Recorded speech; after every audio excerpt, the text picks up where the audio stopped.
Assalamualaikum warahmatullahi wabarakatuh. Shalom, Om Swastiastu, Namo Buddhaya, salam kebajikan dan selamat siang. Sebelumnya izinkan saya memperkenalkan diri. Nama Bambang Juniaryanto, saya berasal dari kelas A2 kelompok 1 dan sekarang penempatan di Ditjen Promosi dan Pemanfaatan Peluang Kerja Luar Negeri. Direktorat Pemetaan Pasar Kerja Luar Negeri. Di sini saya akan menjelaskan rangkuman materi modul 1 dan refleksi implementasi wawasan kebangsaan, bela negara, dan sistem administrasi negara Kesatuan Republik Indonesia. Pertama, wawasan kebangsaan. Wawasan kebangsaan adalah pemahaman mendalam mengenai identitas, sejarah, budaya, dan nilai-nilai yang melekat dalam suatu bangsa.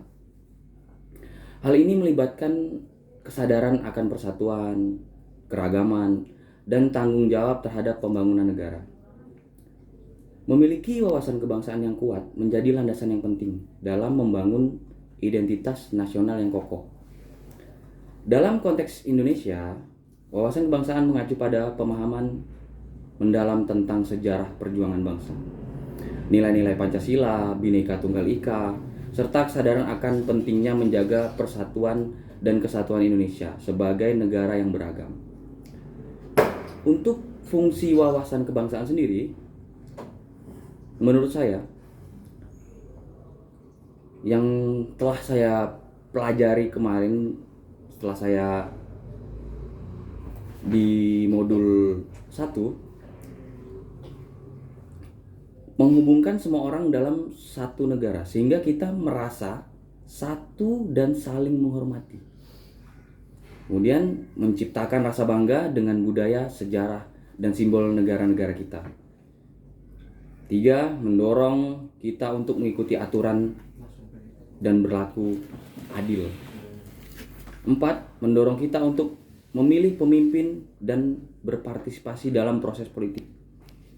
5. Membantu menjaga negara tetap aman dan stabil. 6. Mengajarkan kita menghormati berbagai budaya. 7. Membantu kita mengerti peran kita dalam komunitas dunia. 8. Memupuk rasa cinta dan kesetiaan pada negara. 8. Melindungi negara kita dari ancaman luar. Kemudian membantu kita bersama-sama mengatasi masalah global seperti perubahan iklim dan masalah kesehatan. Kemudian faktor-faktor yang mempengaruhi wawasan kebangsaan. Pendidikan, sejarah, budaya, dan identitas. Kemudian peran pemerintah. Contoh penerapan wawasan kebangsaan: mengikuti perayaan hari kemerdekaan, partisipasi dalam pemilu, menghormati lambang negara, memelihara budaya lokal, dan pendidikan sejarah yang baik dimulai dari sekolah dasar. Kemudian untuk yang kedua, bela negara. Apa pengertian bela negara? Bela negara sudah tidak asing lagi terdengar sejak duduk di bangku sekolah dasar.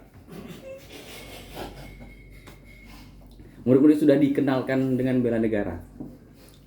Pengertian bela negara adalah upaya dalam menjaga NKRI, Negara Kesatuan Republik Indonesia. Apa saja upaya yang harus dilakukan dalam bela negara? Sebelum kita sampai ke tahap-tahap itu, kalau dilihat mengenai hal-hal dasar mengenai bela negara, itu menurut Undang-Undang Dasar 1945, di Undang-Undang Nomor 3 Tahun 2022, pengertian bela negara adalah sebuah sikap dan perilaku negara yang dijiwai oleh kecintaannya kepada Negara Kesatuan Republik Indonesia yang berdasarkan Pancasila dan Undang-Undang Dasar 1945 dalam menjalin kelangsungan hidup bangsa dan negara yang seutuhnya. Kemudian terdapat lagi di Undang-Undang Nomor 20 Tahun 2002, Pasal 1 Ayat 2. Pengertian bela negara adalah sikap perilaku warga negara yang dijiwai oleh kecintaannya kepada Negara Kesatuan Republik Indonesia yang berdasarkan Pancasila dan Undang-Undang Dasar 1945 dalam menjalin kelangsungan hidup bangsa dan negara. Kemudian satu lagi ada di Undang-Undang Nomor 56 Tahun 2002. Pengertian bela negara adalah sikap dan perilaku warga negara yang dijiwai oleh kecintaannya kepada negara Kesatuan Republik Indonesia yang berdasarkan Pancasila dan Undang-Undang Dasar 1945 dalam menjamin kelangsungan hidup bangsa dan negara. Nah, itu menurut Undang-Undang Dasar 1945. Ada menurut saya pengertian bela negara ada sikap yang perilaku warga negara yang dijiwai oleh kecintaannya kepada negara Kesatuan Republik Indonesia yang berdasarkan Pancasila, undang-undang itu. Ada beberapa unsur penting yang perlu kita ketahui. Sebelum menjalankan proses bela negara, memahami unsur-unsur bela negara dengan benar juga akan menumbuhkan kesadaran terhadap pentingnya bela negara. Memiliki jiwa kecintaan kepada tanah air, rela berkorban demi terciptanya kesejahteraan bangsa dan negara, memiliki keyakinan bahwa Pancasila adalah ideologi negara. Memiliki sebuah kesadaran dalam berbangsa dan bernegara, memiliki keahlian. Itu keahlian awal untuk bela negara. Kemudian fungsi bela negara itu sendiri adalah yang pertama, untuk melindungi serta mempertahankan negara dari sebuah ancaman luar. Kemudian untuk menjaga serta memelihara keutuhan wilayah negara Indonesia. 3, bela negara adalah suatu kewajiban bagi seluruh warga negara tanpa terkecuali.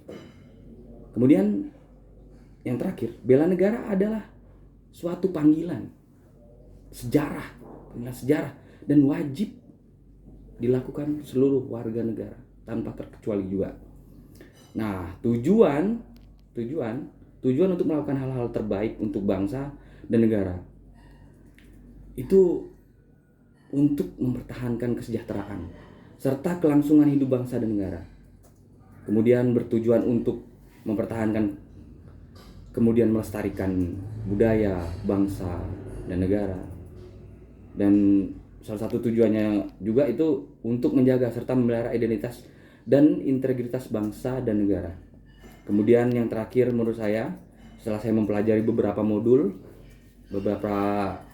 kemarin saya diberi waktu, kemudian yang terakhir untuk menjalankan nilai-nilai yang ada dalam Pancasila dan Undang-Undang Dasar. Itu nilai-nilai yang sangat penting untuk bela negara. Kemudian yang terakhir itu sistem administrasi negara.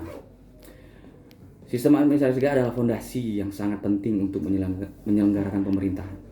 Apa itu sistem administrasi negara?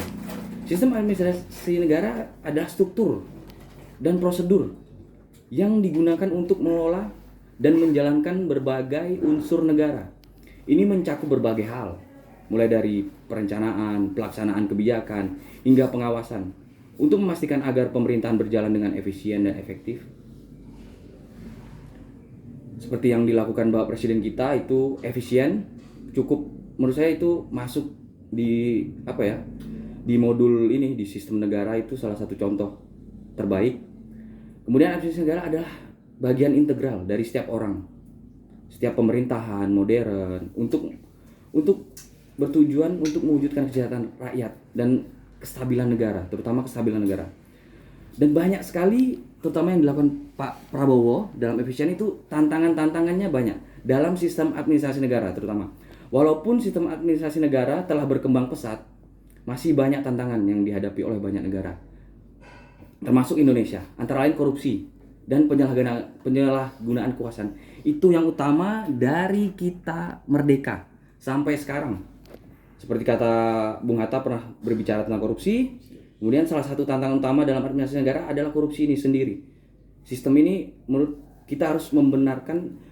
Saya sebagai CPNS yang melaksanakan lasar, ini tantangan sekali bagi saya. Salah satunya ketika sistem pemerintahan kita tidak transparan dan akuntabel, muncul peluang untuk penyalahgunaan kekuasaan yang dapat merugikan rakyat. Oleh karena itu, negara perlu terus berupaya membangun sistem yang lebih transparan dan mengurangi potensi terjadinya korupsi. Kesulitan dalam integrasi teknologi itu salah satu tantangan dalam sistem administrasi negara.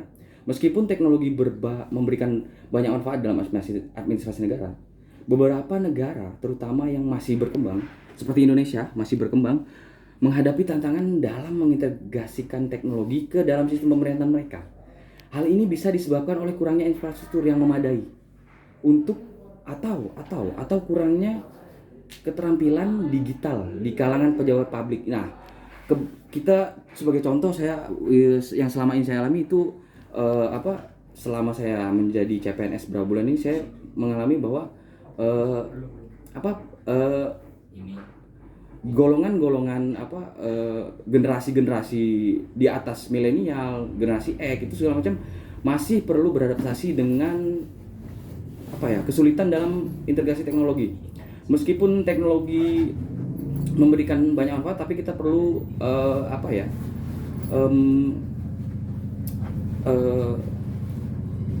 perlu belajar dalam menghadapi kesulitan dalam integrasi teknologi.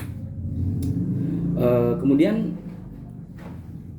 ketimpangan dan ketidakadilan dalam pelayanan publik, salah satu yang masalah utama yang sering kali kita hadapi sebagai CPNS pelayanan publik, terutama sistem administrasi negara yang sering kali menghadapi tantangan dalam memastikan pemerataan pelayanan publik. Ketimpangan akses terhadap layanan publik antara daerah dan daerah perkotaan, kemudian pedesaan atau antar kelompok sosial yang berbeda menjadi masalah yang harus segera diatasi. Tentunya sebagai saya juga CPNS yang bakal menjalani sistem administrasi negara ini. Sebagai warga negara, kita perlu memahami peran penting administrasi negara dalam memastikan pemerintahan berjalan dengan baik dan memberikan pelayanan terbaik kepada masyarakat. Menurut saya itu poin penting, pelayanan terbaik kepada masyarakat. Itu poin yang sangat penting menurut saya, yang harus kita benahi. Cukup sekian dan terima kasih. Penjelasan dari saya mengenai rangkuman modul 1 yang saya pelajari kemarin dan implementasi refleksi wawasan kebangsaan, bela negara, dan sistem administrasi negara Kesatuan Republik Indonesia. Terima kasih atas perhatiannya. Wassalamualaikum warahmatullahi wabarakatuh.